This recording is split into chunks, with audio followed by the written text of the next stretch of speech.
In this video I'll be showing you some of the key areas to check when buying a classic Rover Mini. Moving to the front of the car, first thing to check would be beneath the headlights. Check there's no bubbling on the seams here, which there isn't, and also check the front valance as well. Check for any rust or bubbling coming through, and the same again on the offside headlight. Check there's no bubbling coming through on the seams. Moving to the wing scuttle panel, make sure it's always good to see a gap in between here. It's not been bridged or anything like that from restoration works. A little bit of bubbling here, very slight, but that's the only real criticism I can give this car cosmetically. Check beneath the windscreen rubber, the scuttle panel, which is a common water trap, and the same again this side. Nice gap in between the wing and the scuttle panel. Moving on to the A panel and the door.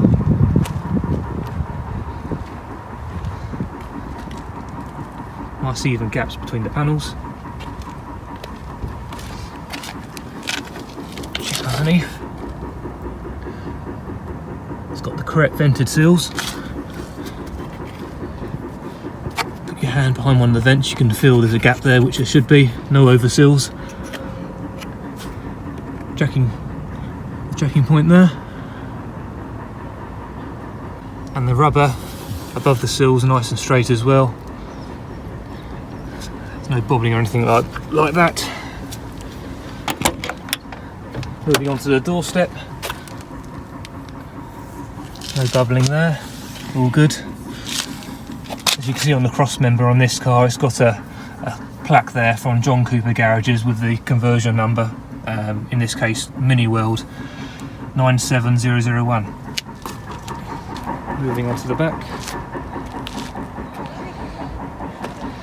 Looking at the rear valance now, all nice and straight there, no bubbling at all, no bubbling beneath the fuel filler cap or anything like that. Around the rear screen rubber, all good there as well. Check the width beneath the window as well there, another water trap.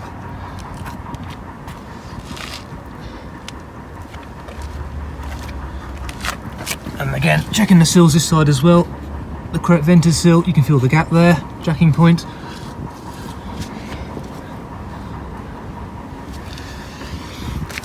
Again, rubber's nice and straight there, it's not wobbly at all, to signify corrosion. Doorstep again, no corrosion or bubbling. Door shuts well, hasn't dropped at all. Checking the corners of the roof as well, no rust there.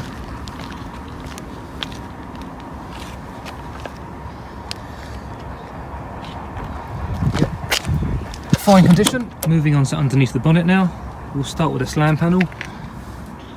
Here you can see the original factory build number there. It's often a telltale sign where the front panels have been replaced, where this plate isn't here. Either side it's got the original spot welds,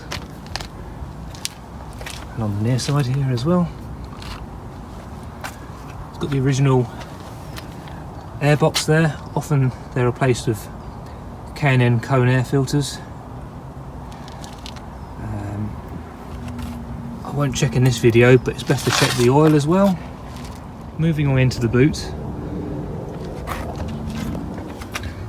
No signs of welding or patch repairs at all. No corrosion. Checking all the corners. Often area for corrosion is down here where the bottles can sometimes leak. All good in this case.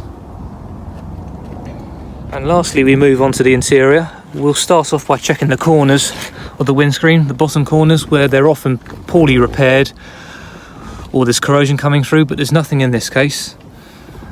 And we'll check again on the passenger side, no repairs or corrosion. The burr walnut dash looks all good. There's a few cracks on the binnacle cover, but there's no substantial fading, which these are prone for.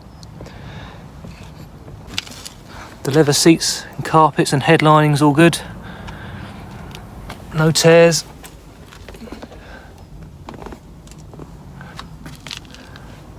When you drive the car, you want to check that the gear synchro is all smooth, so there's no crunching when changing down into second or first, for instance.